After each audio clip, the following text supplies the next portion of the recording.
Não vai estar microfonando. Som. Tá bom. A gente vai começar hoje, em 3 semanas, o estudo de escatologia, que é a doutrina das últimas coisas, ou a Bíblia e os eventos futuros. E escato vem de uma palavra grega que significa o final mesmo. E hoje é estudo. A gente vai descobrir hoje quando Jesus vai voltar. Vou contar para vocês exclusivo aqui, tá bom? A gente vai fazer hoje uma introdução. Pode passar, gente, por favor. Não sei se dá para enxergar. Não, volta lá. Pode voltar. Aí. Como a gente só tem 3 aulas é muito pouco para a gente ver tudo que com bastante detalhes, um pouco mais de calma, mas a gente vai tentar em 3 aulas. Hoje a gente vai ver então sobre os benefícios de estudar as profecias, por que é importante a gente ver isso, vai falar um pouquinho sobre o arrebatamento, que vai acontecer um pouco depois, e vai entrar só no comecinho da tribulação, que é a maior parte do nosso curso, que vai tomar mais tempo, tá? Essa folha aí que eu dei para vocês, eu gosto de fazer assim, de vocês irem preenchendo algumas coisas, tá? Alguns textos a gente não vai ler, mas eu coloquei tudo aí para vocês estudarem depois, tá? Vamos começar então. Quando a gente estuda qualquer doutrina, a gente tem seus benefícios, tem sua importância, e não é diferente com o estudo de Apocalipse. Por que é importante a gente estudar as profecias? Quando a gente fala do final dos tempos, a gente já teve várias religiões, várias seitas, vamos dizer assim também, várias pessoas que tentaram definir uma data para a volta de Jesus, ou falar como que ia ser. E aí, como é uma profecia meio incerta, ninguém consegue definir isso, a gente teve várias interpretações. E aí, quando Jesus não voltou, que chegou o dia e não aconteceu, muitas pessoas ficaram desiludidas com isso, criou uma desconfiança, né, no estudo das profecias sobre como que ia ser no final dos tempos. Isso é bom, porque aí as pessoas deixam de acreditar um pouco nisso, de que alguém sabe quando Jesus vai voltar. Mas é ruim porque aí tudo que a gente vê sobre profecias acabou caindo num descrédito, as pessoas deixaram de lado por medo de acabar interpretando errado também. Só que a gente tem muitas profecias na Bíblia e muitas delas já foram cumpridas. A gente vê na própria Bíblia mesmo, sobre Jesus. A gente tem mais de 25 profecias só sobre Jesus no Antigo Testamento que foram cumpridas no Novo Testamento. E por isso que é importante a gente ter algumas profecias já cumpridas na Bíblia, para nos dar essa certeza de que se Deus cumpriu o que Ele falou antes, quando a gente vê sobre o Apocalipse, Ele também vai cumprir da mesma maneira, tá? E quais são os benefícios da gente estudar as profecias também? Primeiro que eu coloquei lá, estímulo espiritual. Se a gente sabe que Jesus vai voltar, a gente aprende o que está ali para a gente revelado no Apocalipse. Isso incentiva a gente a viver uma vida agradável a Deus, porque se a gente tem consciência dessas coisas que vão acontecer, a gente quer que Jesus volte e nos encontre vivendo uma vida agradável a Ele. Viver com a expectativa da volta de Jesus, focar a nossa vida nisso, que Cristo vai voltar e o que eu estou fazendo aqui, né? Então, uma coisa importante da gente estudar as profecias. Outra coisa que está lá, satisfação intelectual.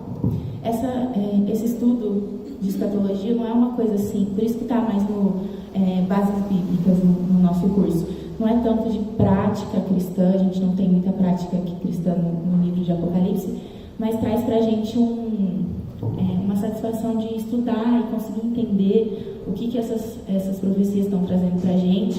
Há muita coisa para acontecer e faz a gente louvar a Deus por conhecer mais a Ele através do estudo dessas profecias. A gente tem também conforto no pesar. Se você sabe sobre o que vai acontecer com a igreja, com os nossos irmãos que já não estão mais aqui, a gente sente um certo conforto e a gente tem na Bíblia também textos falando disso. Consolem com essas palavras da volta de Cristo, como que vai acontecer para a gente. E por último, convicção para o serviço. Nos incentiva a viver, a servir com devoção, a viver na expectativa da volta de Jesus, a entender a necessidade de evangelizar, porque a volta de Cristo está próxima e a gente precisa falar de Cristo para as outras pessoas. Avaliar melhor o uso do nosso tempo e também essa expectativa de quando Jesus voltar, você serviu com alegria, você serviu com integridade, Jesus vai voltar e te encontrou íntegro, certo? Próximo, pode passar. Quando a gente fala da volta de Cristo, das últimas coisas, a Bíblia deixa pra gente alguns sinais. Como eu falei, Jesus não fala assim, vai ter tal dia, tal ano, tal hora, mas tem alguns sinais de que está próximo. A gente tem alguns sinais na Bíblia. Vocês querem abrir lá em Mateus capítulo 24, por favor? Sinais gerais são aqueles que a gente viu e vê em várias épocas da história, e hoje a gente tem também. Mateus 24, 6 a 12.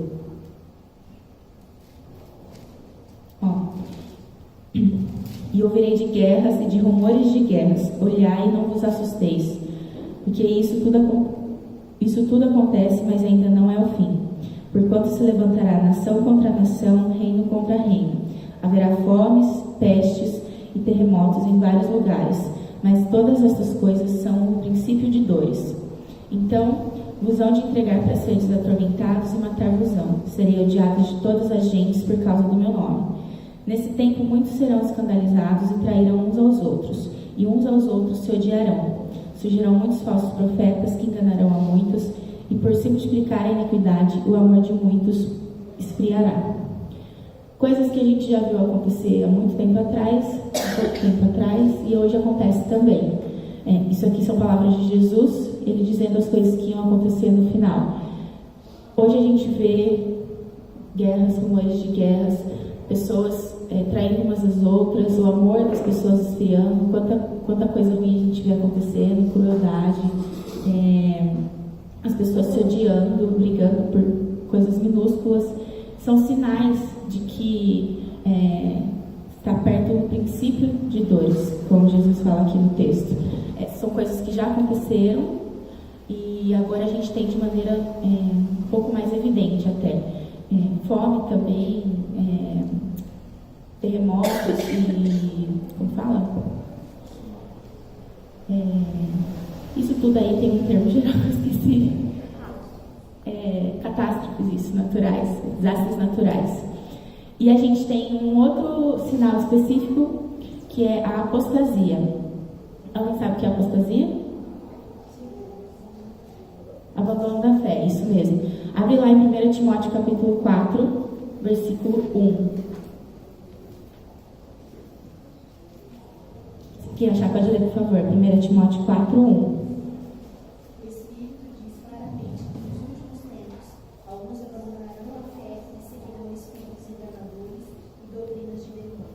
Isso.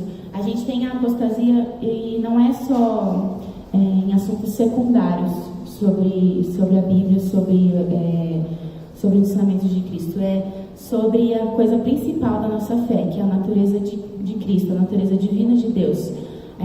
Muitas pessoas abandonando a fé, abandonando a verdadeira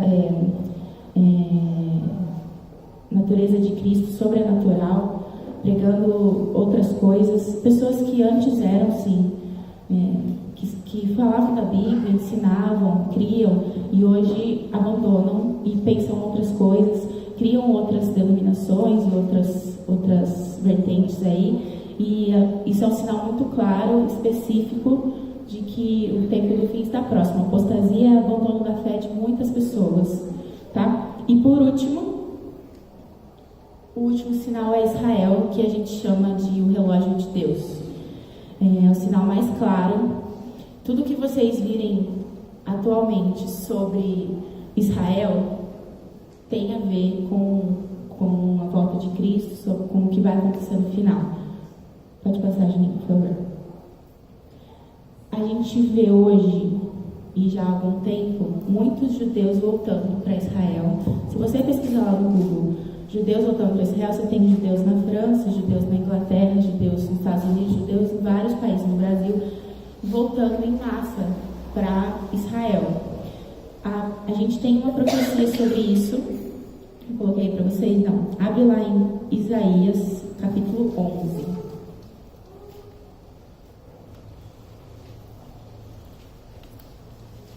Isaías 11.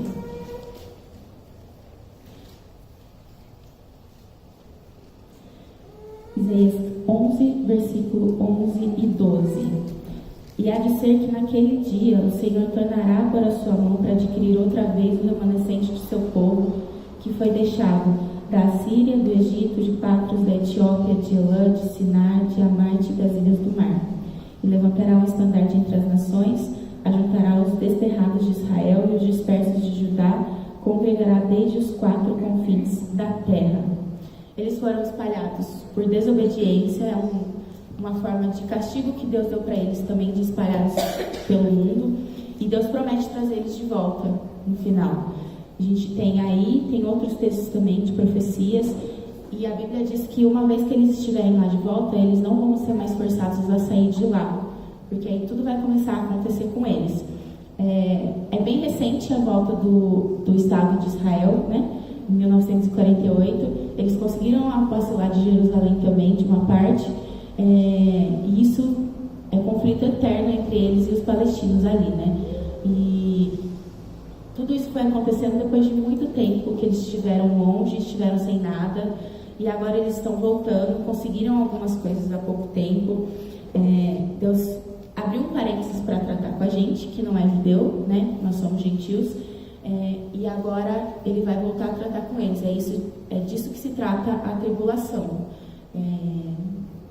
O mundo vai sofrer um pouquinho assim, sendo simples, né? Vão sofrer, mas o propósito maior da tribulação é tratar com Israel. E aí por isso que eles estão voltando, e por isso que a gente vê hoje muito sobre Israel. Nosso país, Bolsonaro está lá apoiando Israel também, né? Outros países. Tudo isso tem a ver, e Israel está ficando assim, está bem em evidência hoje também, né? E Deus vai voltar a tratar com eles, e aí a gente vai ver que eles vão começar a construir o templo deles também. Se você pesquisar, eles já compraram várias coisas para voltar a construir o templo deles, porque eles vão voltar a fazer sacrifícios. E eles já estão preparando os levitas para fazer toda a cerimônia, toda a liturgia, né, do culto deles, dos sacrifícios, da adoração, porque eles vão voltar a fazer isso. Isso está na Bíblia também. Então, se eles já estão pensando em fazer isso, é porque o negócio está avançado, está muito próximo. E quem quiser anotar aí para ler depois, isso do templo e tal, a gente tem profecias em Daniel capítulo 8 e capítulo 9, tá? Então, o entendimento dessas coisas para a gente indica que essas coisas estão próximas de acontecer, e que o arrebatamento da igreja, a volta de Cristo está próxima, e pode acontecer até hoje, amanhã, depois de amanhã. Está muito próximo mesmo. Quando começarem a acontecer essas coisas, esses sinais que a gente viu, o primeiro evento na nossa linha aqui cronológica que vai acontecer é o arrebatamento. Pode colocar aí. Alguém quer? Gente, fiquem à vontade para comentar, para perguntar, não precisa esperar eu terminar, não. Alguém quer falar alguma coisa? Não? Beleza. Pode passar então pra gente, Juninho. O primeiro evento que a gente tem, então, na nossa linha cronológica aí, é o arrebatamento. Pode abrir lá em João 14:3.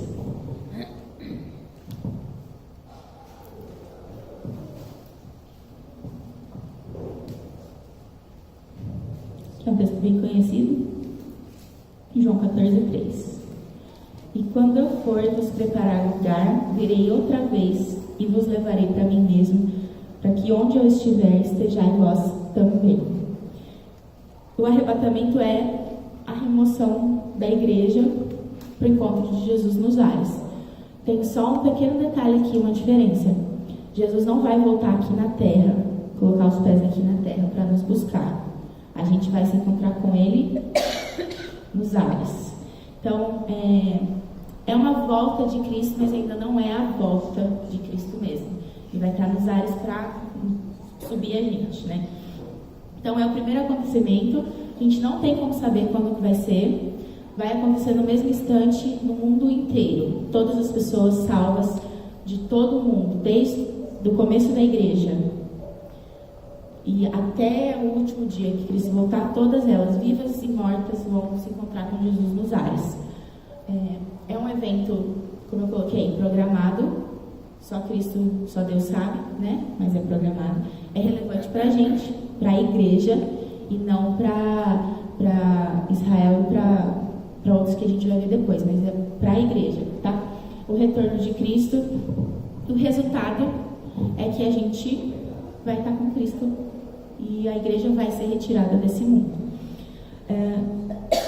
Dá uma olhadinha lá em 1 Tessalonicenses capítulo 4, a gente vai ler esse texto.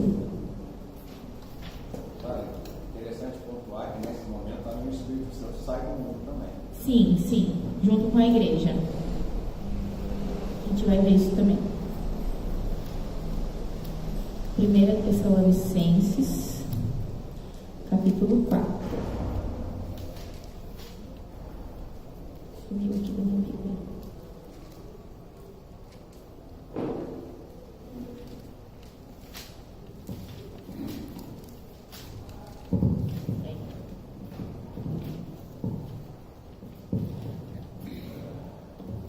Pode ler pra gente do que eu coloquei, 13 a 18, por favor. Irmãos, não queremos que vocês sejam ignorantes quanto ao que dorme, para que não se entristeçam com os outros que não têm esperança. Se cremos que Jesus morreu e ressurgiu, cremos também que Deus trará, mediante Jesus e com ele, aqueles que nele dormiram.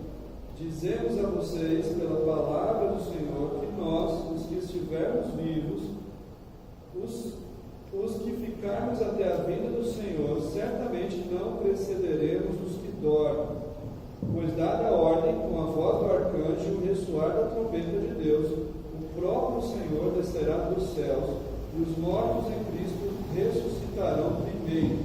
Depois nós, os que estivermos vivos, seremos arrebatados com eles nas nuvens, mas o encontro com o Senhor nos ares. E assim estaremos com o Senhor para sempre.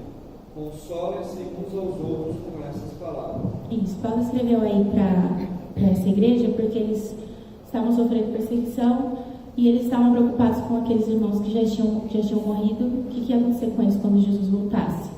E aí ele escreveu isso dizendo que quando Jesus voltar para nos buscar, quem vai subir primeiro vão ser os crentes que já morreram. Vão ressuscitar, vão subir e depois a gente vai subir também. E aí todo mundo vai entrar no céu com Cristo. Então eles vão ser arrebatados primeiro. Nós vamos nos encontrar com Cristo nos ares. Acho que tem aí, né? Para vocês colocarem. Se encontrarão todos os salvos com Cristo nos ares. E por último será acompanhado de sinais audíveis. E aí ele fala a voz do arcanjo, a trombeta de Deus, o alarido. Então todas as pessoas vão ouvir esse som que é Cristo buscando a sua igreja. Só um ponto aqui que eu falei para vocês que só a igreja vai subir, né? Nesse primeiro momento. A ressurreição e a subida das pessoas, que a gente não tem esse termo no Antigo Testamento, de crentes ou salvos, né? As pessoas que criam na promessa de que Deus enviaria Cristo no Antigo Testamento, né? E que morreram, elas e todas as pessoas que morrerem na tribulação, no final, Deus vai ressuscitar essas pessoas e levá-las para o céu. Nesse momento, somente a igreja, tá? Então, quem é do Antigo Testamento não vai ressuscitar agora. Se vocês quiserem anotar aí, a gente tem isso em Isaías 26, 19. Daniel capítulo 12 e Apocalipse capítulo 20 também. Isaías 26, 19, Daniel capítulo 12 e Apocalipse capítulo 20. Sara, esse ponto que você colocou então porque o texto de Tessalonicenses diz que serão ressuscitados, mas os mortos em Cristo. Isso. Aqueles que não conheceram Cristo antes da primeira vinda de Cristo permanecerão ainda assim dormindo. Eles só vão ser ressuscitados e ir para o céu junto com todos aqueles que morrerem na tribulação, lá no final de tudo. Porque nesse momento, esse acontecimento é específico para a igreja, tá? E o resultado nosso é que os nossos corpos vão ser glorificados. Isso significa que a gente vai estar livre dos efeitos da maldição do pecado e a gente não vai estar mais sujeito às limitações naturais do nosso corpo. Então, é um corpo, é uma matéria, né, vamos dizer assim, mas é livre do pecado, então não deteriora, não machuca, não envelhece, e não é sujeito às nossas limitações naturais de espaço, de tempo, vai ser tudo diferente. Certo? A gente tem, só vou ler mais um texto para vocês, está lá em Mateus capítulo 24, no versículo 46, que diz assim, ó: bem-aventurado aquele servo que o seu Senhor, quando vier, o achar servindo assim. Então, quando a gente fala de arrebatamento, acho que a principal aplicação para a gente é como que nós estaremos quando Cristo voltar. Se a gente está preparado, de certa maneira, assim, para a volta de Cristo, se a nossa vida, se a gente usou o nosso tempo para Cristo, se a gente falou de Cristo para outras pessoas, como que você vai estar quando Cristo voltar? Bem-aventurado aquele servo que quando o seu Senhor vier o achar servindo. Então fica aí a aplicação para a gente de como nós estamos com respeito à volta de Cristo na nossa vida cristã, certo? O evento seguinte que vai acontecer, então, até tudo bem, arrebatamento? Ok? O próximo evento que vai acontecer, pode passar, Jane. É o tribunal de Cristo.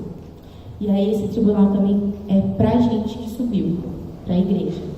Vamos ler lá em 2 Coríntios, o texto que está aí, por favor? O que a gente vai ler no texto, gente? Abri lá em 2 Coríntios, capítulo 5.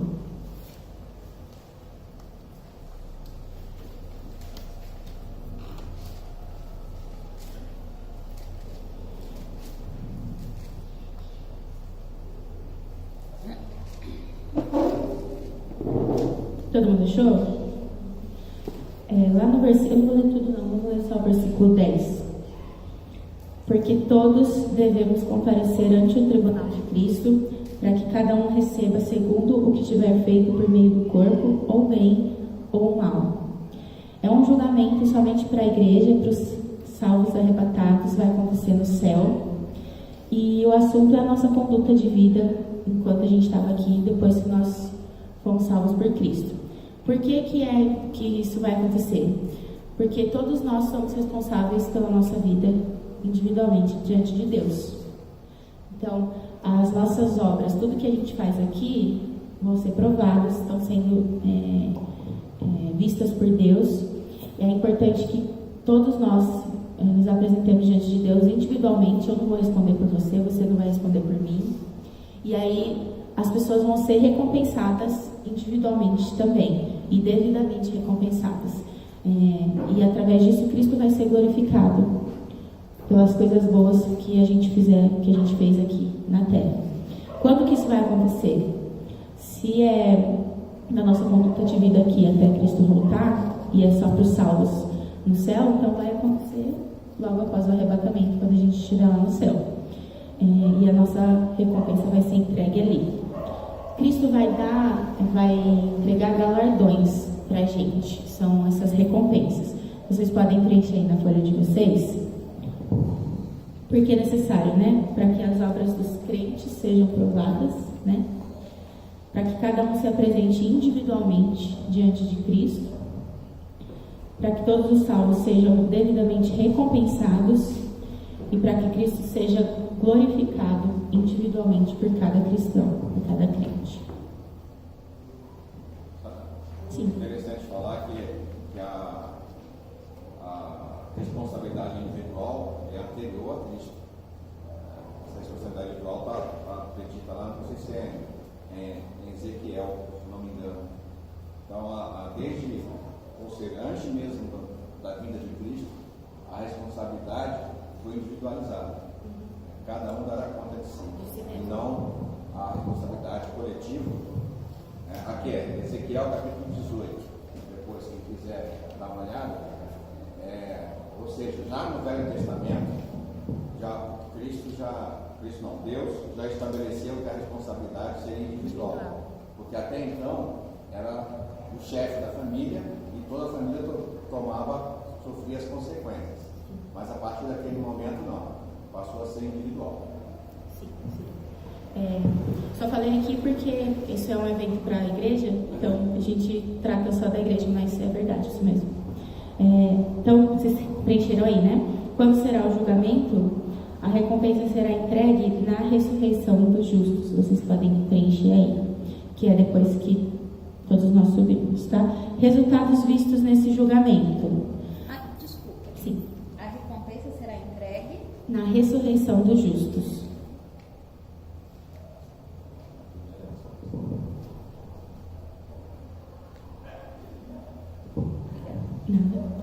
Resultados. As obras serão identificadas como? Acho que vocês já ouviram esses termos, né?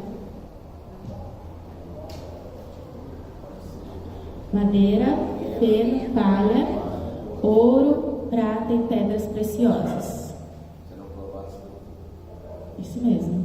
Madeira, feno e palha, ouro, prata e pedras preciosas. Aí as obras boas são o ouro, prata, as pedras preciosas, né? E as obras más, madeira, feno e palha. Obras boas receberão galardão, obras más receberão vergonha. Preenche aí. Galardão e as obras más, vergonha. Outra coisa para a gente refletir aí. Quando a gente for para o céu, Deus vai provar as nossas obras aqui, como que vai ser as suas? Como serão as suas, né? Madeira, feno e palha, que vai passar no fogo, vai destruir, ou ouro, prata e pedras preciosas. Você vai receber galardão ou vai se envergonhar de não ter feito nada para Deus.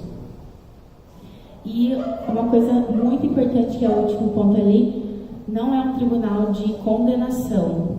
Todos lá já estão salvos, selados, vão ficar no céu. É apenas para, como eu falei no começo, recompensar os salvos que ali estão. Então ninguém vai ser condenado. Não vai chegar lá e se suas obras passarem lá e se receber vergonha, Deus vai falar, então vai lá para o inferno. Não. Todo mundo está. Você não tem possibilidade de voltar atrás, tá bom? Você vai passar uma vergonha. Você vai passar uma vergonha pequena. Então reflita. Como estão suas obras aqui? Como a gente, como a gente diz, tem um telão. É aquele pessoal provado foi um tostadinho. O pessoal tostadinho, provado, passando salvo pelo fogo. Vai ter um telão lá, vai um por um, todo mundo vai estar vendo. Ou não, né, gente? Mesmo que não seja diante dos outros, diante de Deus, você vai passar vergonha, né? Um pouquinho. A Bíblia também diz que a gente vai receber alguns tipos de coroas.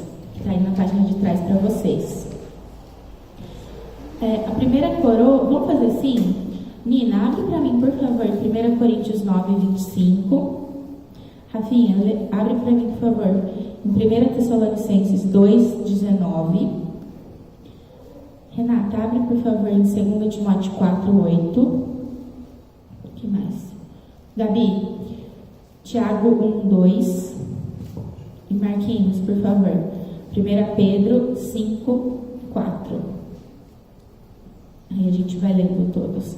Primeiro tipo de coroa aí que vai ser entregue. Pode ler, por favor, Nina. Todos os que competem nos jogos se submetem ao treinamento rigoroso para obter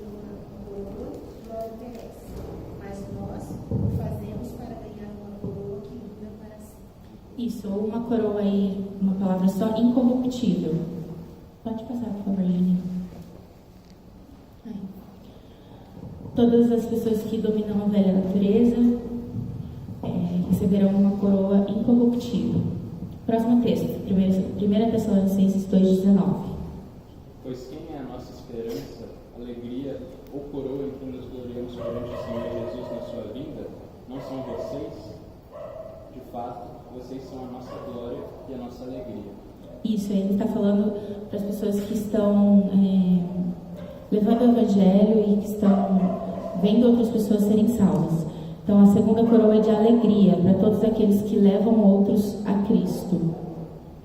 A terceira, pode ler, por favor? Agora está reservada a coroa da justiça, porque o Senhor, justo juiz, me dará naquele dia, e não somente a mim, mas a todos os que amam a sua vinda. Isso, coroa da justiça, então, para os que amam a vinda do Senhor. Tiago 1:2. 1:2. Ah, 1:2. 1:2.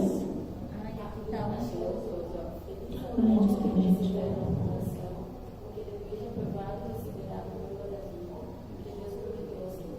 Isso, é 1:2, então. Eu digitei errado ali. É um 1:12. É um 12? Ah, aqui na folha dá certo. Ah, então lá tá errado, né? Tá errado. 1:12. Coroa da vida para os que mantêm o seu amor pelo Senhor, mesmo em meio às tribulações. E a última? Quando aparecer o sumo pastor, alcançareis a indiscutível coroa de glória. Isso, coroa de glória para os bons pastores do rebanho de Deus. Então são essas coroas. Não são todos que vão receber e acho que difícil alguém receber todas, né? Não sei também se é uma coisa literal ou uma outra recompensa, mas é o nome que aqui é dado, né, de coroas.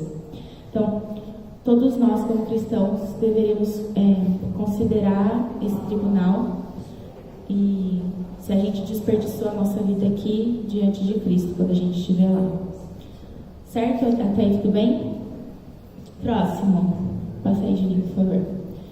Depois disso tudo, as recompensas entregues devidamente a todos, todo mundo sabendo o que fez, o que deixou de fazer aqui, a gente vai ter as bodas do Cordeiro, que é a festa de casamento, digamos assim, né, entre Cristo e a sua igreja.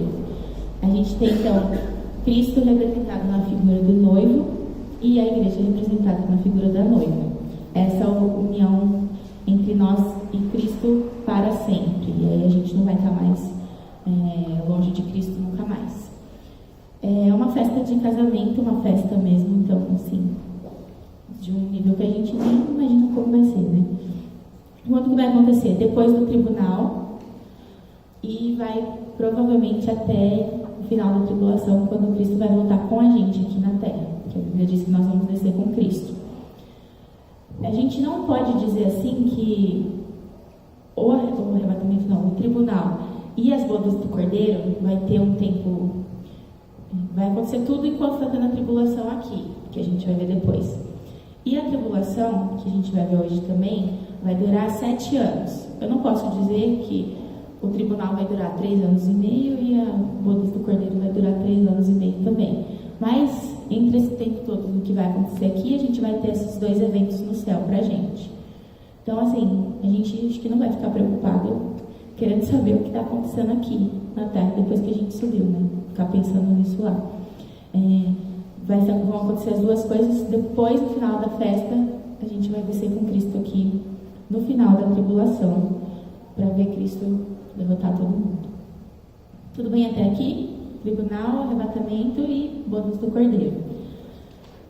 Isso tudo acontece com a gente. O que vai acontecendo aqui depois que Cristo buscar a sua igreja? É onde a gente vai entrar só no comecinho, que é a parte da grande tribulação. E aí é que o negócio vai esquentar para quem estiver aqui, né? Porque a ira de Deus vai ser derramada sobre a terra de maneira assim que a gente não tem como medir, né? Ela é conhecida de 2 modos na Bíblia. A época de tribulação mais severa da história, e você vai ver muitos textos falando o dia do Senhor, ou o grande dia. Isso tudo é quando, o dia do Senhor é quando Cristo vai vir e vai derramar sua ira sobre a terra. Um sofrimento grande sobre todos os que ficarem aqui. Então, tribulação mais severa da história, o dia do Senhor, você tem esses textos aí falando essas expressões. Serve para 2 propósitos distintos. Primeiro que vocês podem preencher aí, para o castigo da terra, e o segundo, para preparar Israel para receber o seu Messias. O mundo nunca testemunhou uma existência completamente abençoada aqui na terra, né, por causa do pecado. Então, antes disso acontecer, e vai acontecer, Deus vai fazer uma prestação de contas aqui com todo mundo na terra. E também, com respeito a Israel, eles rejeitaram Jesus a primeira vez, quando Jesus veio, e agora Deus vai preparar eles para receber Jesus, o seu Messias, quando ele vai voltar e salvá-los. Você tem aí, eu coloquei para vocês, Jeremias e Zacarias, vocês podem ler essas profecias depois. Quanto tempo vai durar, como eu falei no começo? 7 anos.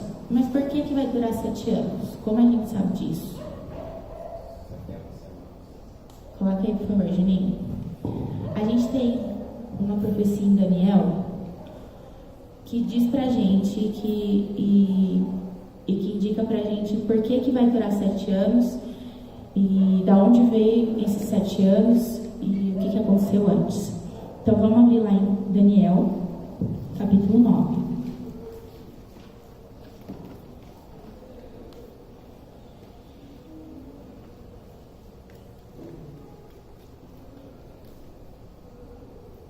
Daniel, capítulo 9.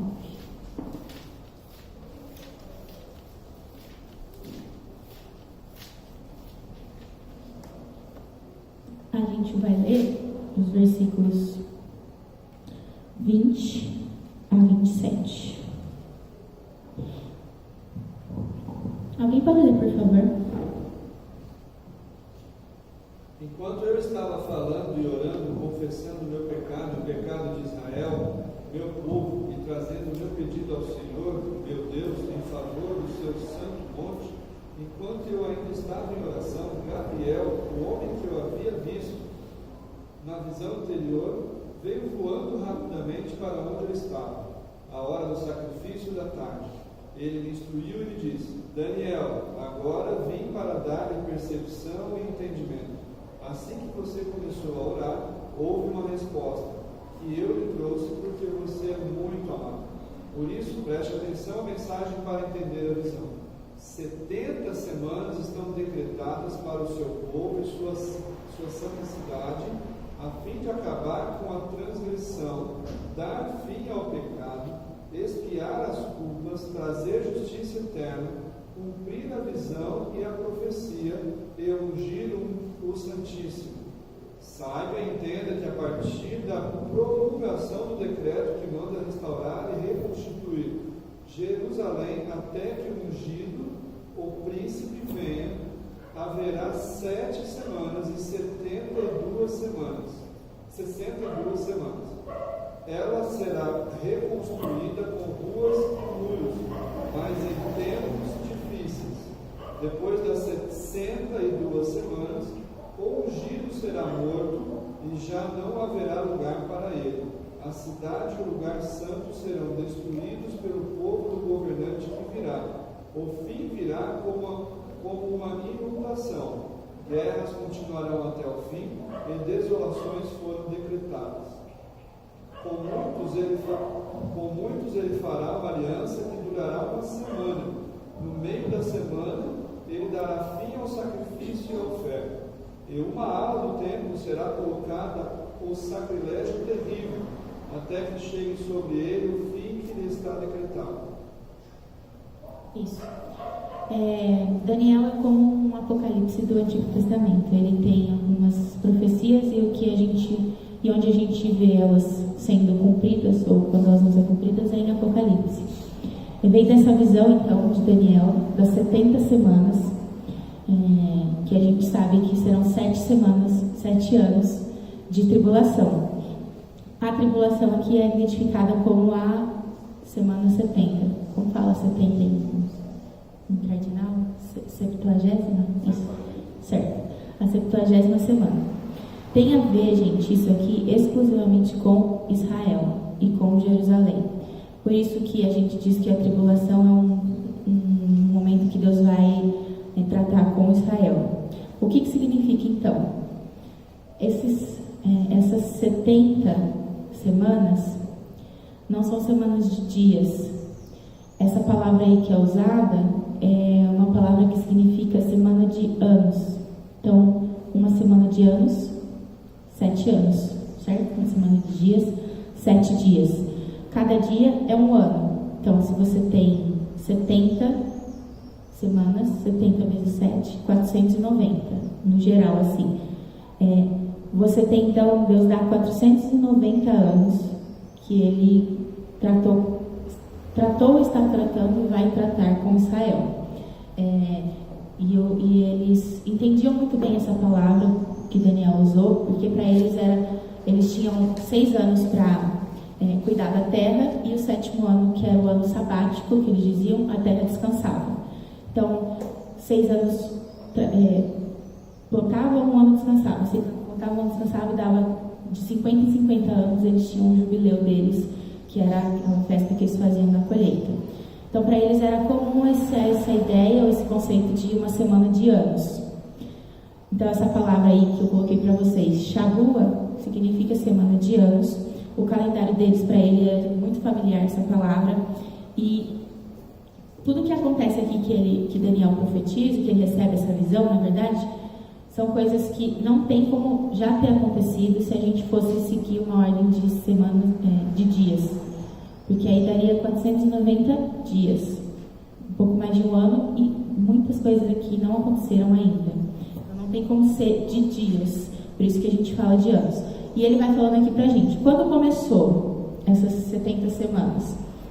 No versículo 25, ele fala, desde a saída da ordem para restaurar e para edificar a Jerusalém. Começou com Neemias. Para vocês aí, eu não coloquei o texto, mas é Neemias capítulo 1, capítulo 2, capítulo 4. Você tem aí o decreto de Artaxerxes para reconstruir Jerusalém, que é 455 anos antes de Cristo, mais ou menos. A gente vai dividir em 3 partes. Essa é a primeira, que ele diz aí para vocês. Desde a saída da ordem para restaurar e para edificar Jerusalém. Então, 7 semanas, certo? Ele colocou? 7, desculpa. 7 semanas. Isso, lá em cima. 7, né? 7 semanas. Haverá 7 semanas e 62 semanas. Então, 7 semanas primeiro. O decreto para restaurar Jerusalém. 7 anos, ok? Desculpa, 7 semanas, 49 anos. Foi o tempo gasto para eles reconstruírem, para restaurarem a cidade. Ele colocou 7 semanas e depois 62. O que vai acontecer? A vinda do Messias, e depois o Messias seria rejeitado e morto. Certo? Olha lá. Depois das 62 semanas, será morto o Messias. Certo? Então, vamos recapitular. Quando começaram as 70 semanas? Na profecia aqui, na visão de Daniel. 7 semanas e depois 62 semanas. O que aconteceu? Reconstrução de Jerusalém durou esse tempo, 49 anos. 62 semanas. Até a vinda de Cristo e até a morte de Cristo. Cristo morreu um dia depois de completarem essas 69 semanas, que é 62 mais 7. No total, a gente tem aí, então, 483 anos. Entenderam? Tudo bem? Ficou claro? Mais ou menos? Vamos voltar, ó. Olha lá no texto. Versículo 24. 70 semanas estão determinadas sobre o teu povo e sobre a tua santa cidade, para o quê? Para cessar a transgressão, dar fim aos pecados, expiar a iniquidade e trazer a justiça eterna. Então, o que ele está falando aqui? Eu tenho 70 semanas para tratar com vocês, vou te dar 70 semanas de anos, ou seja, 490 anos, que eu vou tratar tudo que eu tenho para tratar com Israel. Você sai em iniquidade, vai ter minha justiça eterna e Cristo vai ser ungido eternamente como Santíssimo, certo? Como que a gente começa a contar essas semanas? Ele fala no versículo 25, ó, desde a saída da ordem para restaurar e edificar Jerusalém, até o Messias. Haverá 7 semanas. Então, eles começaram a reconstruir Jerusalém, durou 49 anos, 7 semanas, 7 vezes 7, certo? Acabou isso, Cristo veio, foi rejeitado, foi morto, no final de 69 semanas. Desde o que aconteceu lá, acabou a reconstrução, vieram mais 434 anos, que são as 62 semanas que ele fala ali depois. Haverá 7 semanas e 62 semanas. Passou todo esse tempo, eles reconstruíram, Jesus veio, foi morto. Então, isso tudo que aconteceu durou 483 anos, que é o que a gente tem aqui no Antigo Testamento, até a morte de Cristo. Certo? Ok. 483 anos. Para 490 faltam quantos anos? 7. A gente tem um intervalo, porque depois que Cristo morreu, o que surgiu? A igreja, certo? Surgiu a igreja, Deus abriu um parênteses ou fez um intervalo, uma pausa, para começar a tratar com a igreja. Por quê? Porque Israel rejeitou a Cristo. Então, o evangelho foi levado para os gentios, para quem não era judeu. Certo? Eu vim para vocês, vocês não me receberam. Cristo fala, né? Então, nesse intervalo, Deus está tratando com a gente, que é a igreja. E algumas coisas aconteceram, então. Cristo foi morto. A gente tem lá no texto também que fala a destruição da cidade e do templo. Isso aconteceu no ano de 70 depois de Cristo. Que o general lá, Tito, veio e destruiu tudo no ano 70. Guerras até o fim. Os judeus dispersos. Os judeus até hoje lá em Israel, que a gente já viu no começo, não tem sossego com aquela região lá deles, com a Palestina, né? Então, guerras até o fim, desolações determinadas. Deus está tratando com a gente. Então, esses últimos 7 anos que faltam, que é essa semana da tribulação, Deus vai tratar quando eles tirar a igreja daqui e vai sobrar os judeus, certo?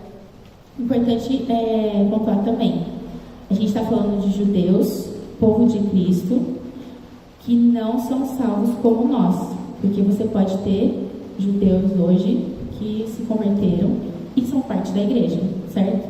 Então, não são essas pessoas que estão sendo tratadas aqui, é quem não é da igreja, judeus não salvos, tá? Então, isso indica que Cristo vai tratar com eles durante 7 anos. Por isso que a gente diz que vai durar esse tempo todo, tá? Quando você conta todas as semanas, deu 70. Eu coloquei aí para vocês, se vocês quiserem depois rever com os textos, né? Eu coloquei. 7 semanas, 62. Resta ainda uma semana de castigo. Você pode preencher aí na sua folha. Para o povo de Israel. Uma semana, 7 anos, grande tribulação. Tudo bem com o conceito de semana de anos? Com as contas aí? Deu para entender melhor? Beleza. Sabe, aqui no 27, ele menciona outra semana. Essa semana você está falando dessa tribulação? Isso, então, ó. Depois das 62 semanas, no versículo 26, um pouquinho antes, né? Será desragado o Messias, não para si mesmo. O povo do príncipe que há de vir destruirá a cidade, o santuário, e o seu fim será como inundação. Isso foi o que aconteceu já com o tempo, certo?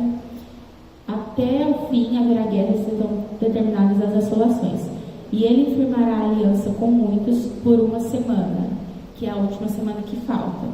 Essa pessoa que vai firmar a aliança e fará cessar o sacrifício, a oferta e tal, que você leu é sacrilégio, né? Que tem na sua versão. Isso não aconteceu ainda. E também porque ele diz que eles vão fazer sacrifícios, ele vai cessar o sacrifício, eles não têm templo ainda, eles vão reconstruir como a gente falou, eles vão voltar a fazer sacrifícios e em algum momento na tribulação, isso vai parar de novo. Essa é a última semana que ele fala aí. Ele firmará aliança com muitos por uma semana. Quem é esse ele que vai firmar?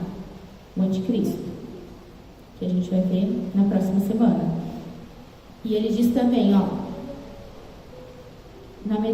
por uma semana, na metade da semana fará cessar o sacrifício. A gente vai ter na tribulação, então, 3 anos e meio, que ele vai vir, vai fazer uma aliança com Israel, todo mundo vai achar que está tudo maravilhoso, eles vão estar em paz. Na segunda metade, Deus, 3 anos e meio, ele vai se mostrar quem ele é realmente e vai acabar com Israel. E não vai deixar mais eles fazerem sacrifícios. Aí eles vão perceber que realmente ele não era quem eles estavam achando. Que quando o anticristo vier, Israel vai achar que ele é o Messias. Entendeu? E aí, depois que ele vai se mostrar quem ele é, lê de novo para mim, por favor, São 27. Com muitos ele fará uma aliança que durará uma semana. No meio da semana ele dará fim ao sacrifício e à oferta. E numa ala do templo será colocado o sacrilégio terrível, até que chegue sobre ele o fim que lhe está decretado. Certo. É que eu estou falando mais do que era para falar hoje, né? Que vai na outra aula. Mas isso aí, a gente tem que o povo vai reconstruir o templo, porque eles vão voltar a fazer sacrifício, senão não tem como eles cessar os sacrifícios aqui de novo, se eles não estão fazendo, né? E aí eles vão achar que ele é o Messias, ele veio, eles estão todo mundo feliz, ele vai cessar isso, e o que ele vai fazer? Ele vai chegar e vai sentar lá na frente, no trono, né, que ele vai fazer, tipo assim, que eles acham que ele é o Messias. Quando ele fizer isso, para os judeus, isso é uma abominação. E aí eles vão entender que se ele fosse mesmo o Messias, ele não faria isso, de se auto-exaltar, vamos dizer assim. E aí é que ele vai, quando ele fizer isso, ele vai mostrar realmente quem ele é e vai começar a agir como o anticristo mesmo, descaradamente, vamos dizer assim, né? Mostrando o que ele veio fazer, e aí vai começar o tormento para eles, porque no começo todo mundo vai achar que está tudo bem. É mais no final que vai começar o tormento para os judeus e para toda a terra. Então, por isso que a gente tem aí 7 semanas, 62 e uma semana que falta para dar 70 semanas de Daniel.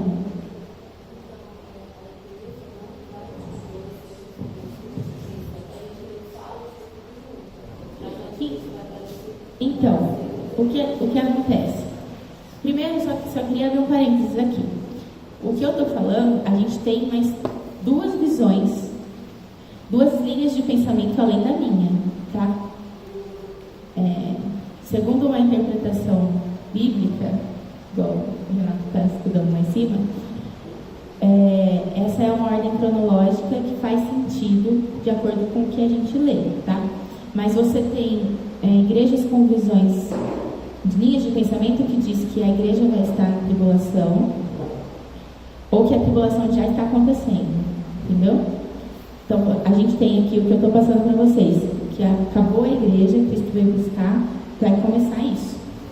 A gente tem quem diz que tudo é a tribulação, depois Cristo vai voltar e acabou, e tem quem diz que a gente vai passar também pela tribulação, isso tudo que tem aqui, entendeu? Só que isso do anticristo, a gente, se a gente começou falando que isso está próximo de acontecer, pode ser que ele já tenha nascido, certo? Pode ser que ele já esteja entre nós. E talvez ainda não sob a influência de Satanás para começar a agir, ou talvez já esteja sendo preparado, a gente não sabe, né? Pode ser... Só não vou falar. Que tempo você acha que pode ser? Não, eu ia falar que muita gente... Cada um, se você procurar lá, tem gente que diz que o Obama era o anticristo, que Trump é o anticristo, que o Papa Francisco é o anticristo. Você acha de tudo, mas a gente não sabe. A única coisa que a gente sabe é que ele é judeu, porque eles vão receber, Israel vai receber ele como Messias, certo? Então não tem como saber também quem é, mas pode ser que ele já esteja aqui entre nós e talvez já vá começar a agir. Judeu ou prosélito? Pode ser prosélito, a conceito do judeu. Eu acredito que não, porque se eles veem ele como Messias, ele tem que ser judeu, nascido judeu, eu acredito. Certo? Alguém quer comentar mais alguma coisa, alguma dúvida, alguma... Sim. Nessa linha que a gente está estudando, para entender que isso é Sim. porque essa, não sei se é um judeu descendente da escalada do mundo. Sim, mas judeu. Não necessariamente está lá. Mas aí quando a gente fala, é o urbano, é o branco, Sim, é. Todo mundo, cada um fala uma coisa. Todo mundo especula inventando alguma coisa, né? E aí faz uma teoria, assim, mas... Assim, tem teoria, boa parte da humanidade tem uma coisa de Deus. Se espalhou no mundo, até que identificar se eu sou um 26º judeu, no final das contas, o ponto é, se alguém vai se levantar, eu vou levantar e dizer, também sou judeu, um 26º judeu, eu quero sentar lá. O judeu aceita como judeu autêntico, filho de mãe judeu, não de pai. Ou seja, não pode ter Tá na linhagem. é 100% judeu. Não é 100% judeu. Se a mãe é descendente Pelo menos 50%. De judeu. judeu, ele é aceito como judeu. A mãe não é o pai, é diferente. Independente do pai dela, por exemplo, ter algum percentual mínimo. Não, independente do pai. É a mãe. A descendente, para ser considerado judeu, vamos dizer assim, judeu autêntico, é filho de mãe e judeu. E por isso que eu também acredito que não é alguém que se converteu ao judaísmo, é alguém que realmente é judeu. Porque eles não vão aceitar como Messias uma pessoa de fora, certo? Tem que estar na linhagem. Tudo bem, gente? Semana que vem a gente vai estudar então a tribulação no seu meio, tudo ali, beleza? É isso, obrigada.